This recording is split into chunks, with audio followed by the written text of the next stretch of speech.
Good morning. You're watching the morning bulletin for Saturday, 4th July 2026, bringing you the latest headlines from India and around the world.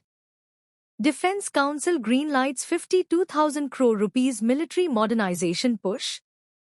The Defence Acquisition Council, led by Defence Minister Rajnath Singh, has authorized critical procurement proposals worth 52,000 crore rupees to elevate the operational capabilities of the Army, Navy, and Air Force.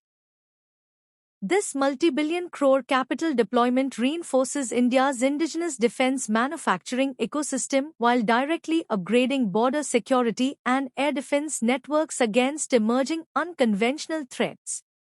Approvals include the Akash Tarang anti-UAV electronic warfare system. Procurements cover portable anti-tank missiles and medium-range surface-to-air weapon systems. Advanced active protection systems for frontline tanks and jet-powered kamikaze drones were approved. Opposition coalition petitions Chief Justice alleging institutional manipulation. Leaders from 24 political parties within the India Alliance have submitted a memorandum to Chief Justice of India Surya Kant, expressing concerns over the state of democratic processes and election integrity. A direct, coordinated appeal by major political parties to the judiciary indicates deepening friction between the legislative opposition and structural watchdogs like the Election Commission. The joint letter was officially released to the public after systemic complaints by the opposition. The document explicitly highlights anomalies in the special intensive revision of voter rolls in Bihar and West Bengal. Allegations include the political misuse of central investigative bodies and voter manipulation in state elections. Economy update. Indian taxpayers face looming 31st July deadline under revised ITR guidelines.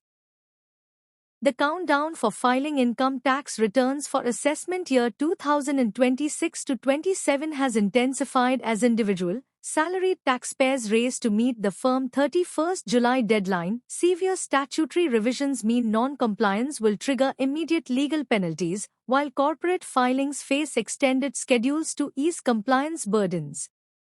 Salaried citizens filing ITR 1 and ITR 2 must submit their documents by 31st July.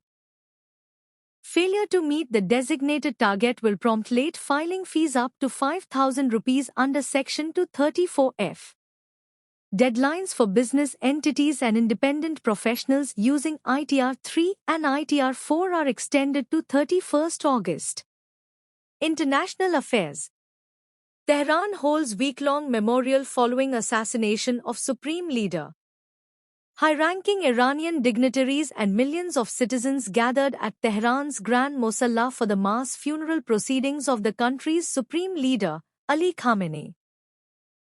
The targeted elimination of Iran's top religious and political authority creates a massive power vacuum in West Asia, risking a multi-front escalation in the ongoing regional conflict.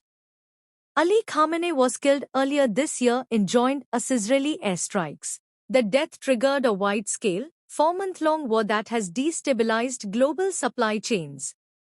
State media confirms massive public processions intended to project regional resilience. Sports update. National Badminton Body mandates global shorter format across domestic circuit. The Badminton Association of India has announced the immediate rollout of the Badminton World Federation's new 3x15 scoring standard across all regional championships starting this month. By modifying the foundational structure of domestic matches, Indian administrators are forcing national athletes to adjust to hyper-intense, high-speed international demands early in their careers. Traditional 21-point frames are completely replaced by an accelerated 15-point rally layout. The tactical overhaul will debut at the Yonex Sunrise All India Senior Ranking Tournament in Ernakulam. A mandatory 2-point gap rule remains valid, but individual games are capped tightly at 21 points. That's all for today's morning news bulletin. For more updates, subscribe this channel. Until then, have a good day ahead.